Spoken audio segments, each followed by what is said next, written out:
नमस्कार.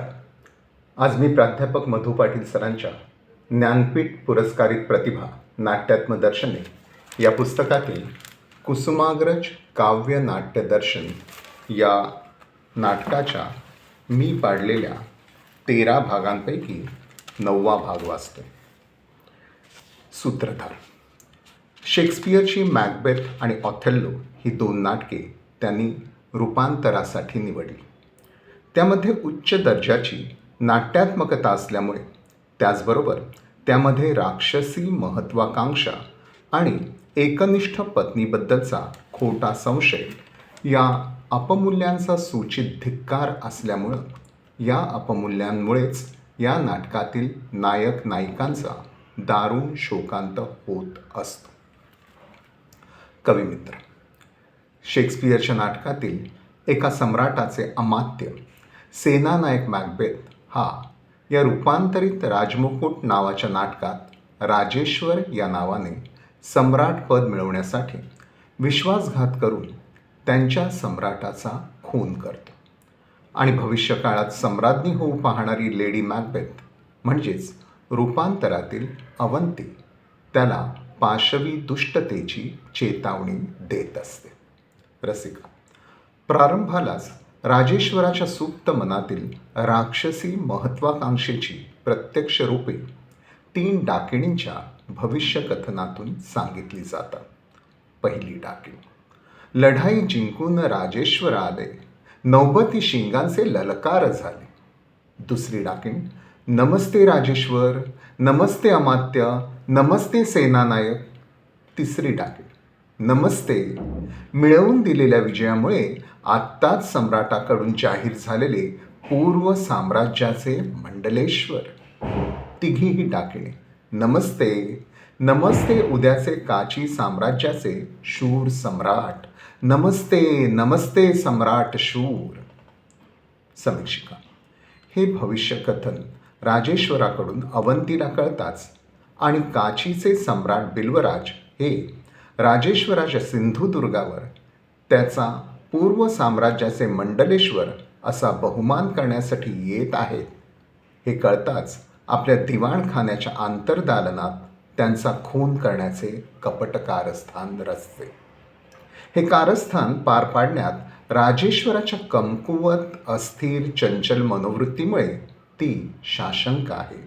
म्हणून ती म्हणते, अवंती, माझ्या शब्दांनी त्यांच्या मनातला कमकुवतपणा मी नाहीसा करीन आणि आपल्या हातांनी त्या सोनेरी राजप्रसादाच्या दाराशी त्यांना घेऊन जाईन. त्या उज्ज्वल भविष्याच्या वाटेमध्ये जे जे आडवं येईल त्याला कापून बाजूला केल्याशिवाय ही अवंती राहणार नाही. रसिका. सम्राट बिल्वराजाचे सिंधुदुर्गावर प्रवेश करताना तिच्या मनातील सुप्त घुबडाने केलेले स्वागत ऐकताच ती स्वतःच्या मनातील क्रौर्य व्यक्त करीत आहे. अवंती. हे घुबडा, असाच ओरडत राहा.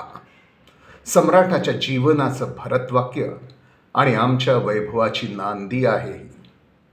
माणसांच्या मनावर अधिराज्य गाजवणाऱ्या साऱ्या दैवतांनो, या माझं सगळं स्त्रीत्व फेडून टाका आणि केशाग्रापासून पायाच्या नखाग्रापर्यंत या शरीरात केवळ भयानक क्रूरतेच्या, अमानुष निर्दयतेच्या लाटा सळसळू द्या.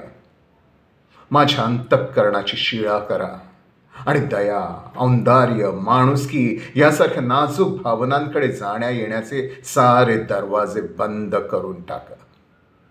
म्हणजे माझ्या असुरी महत्वाकांक्षेचा मार्ग मोकळा आणि निर्वेद होईल. दुष्ट कृत्यांचा पाठपुरावा करणाऱ्या हे भूतपिशाच्यांनो, या घटकेला माझ्या क्रूर कर्माला साथ देत माझ्या स्तनातील सार दूध घेऊन त्याच्या मोबदल्यात मला जहराचं दान करा. अंधार नरकातील सारा काळोख घेऊन आजची रात्र पृथ्वीवरती येऊ, म्हणजे सम्राटांच्या छातीत शिरणाऱ्या कट्यारीला देखील त्या छातीवरची कट्यार दिसणार नाही.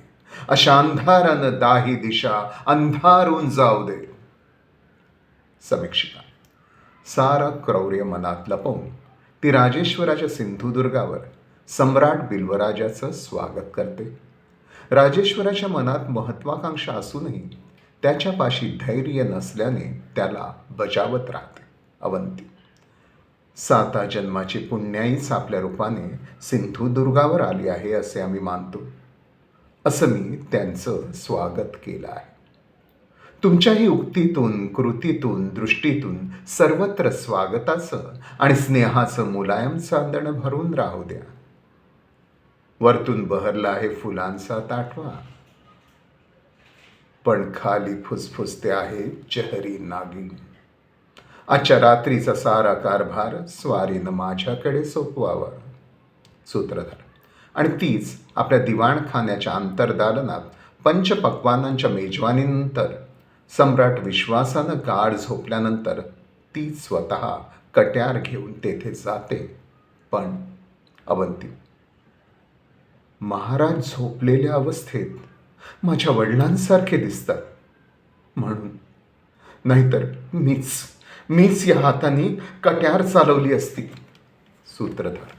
आणि भर मध्यरात्री आपल्याच दिवाणखान्याच्या अंतर्दालनातून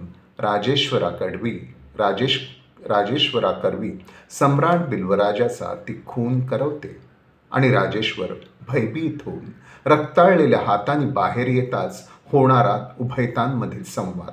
अवंती, जा आता, आज जा आणि हाताला लागलंय ते रक्त स्वच्छ धुवून टाका. राजेश्वर.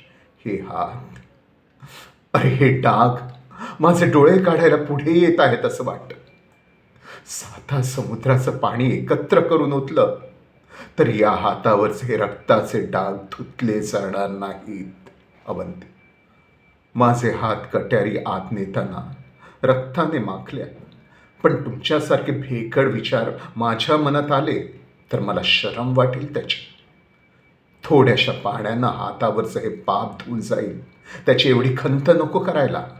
समीक्षिका. पण हीच अवंती सम्राट राजेश्वराची सम्राज्ञी होऊनही तिच्या मनातील, तिच्या हातावरचे त्या रक्ताचे डाग पुसले जात नाही. ही सम्राज्ञी अवंती राजप्रासादातील दालनात झोपेतच चालायला लागते.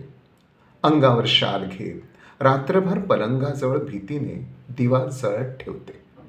डोळे सताड उघडे ठेवते, पण नजर मिटलेली असते आणि दोन्ही हातावरचे मनातले रक्त पुसण्यासाठी दोन्ही हात एकमेकांवर घासत असते. अवंती झोपेत चालत, डोळे सताड उघडे ठेवत, नजर मिटले. अजून हा रक्ताचा डाग काही जात नाही. जा चांडळा जा, किती रात्र झाली. हे हात रक्ताचे कधीच का स्वच्छ होणार नाहीत. अजून त्या रक्ताची घाण येते आहे.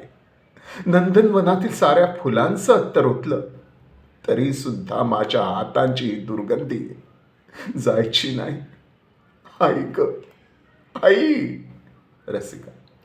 आणि त्याच खून केलेल्या रक्ताची दुर्गंधी भोगत भोगत ती सताट डोळे उघडे ठेवत चालत मरून जाते. सूत्रधार.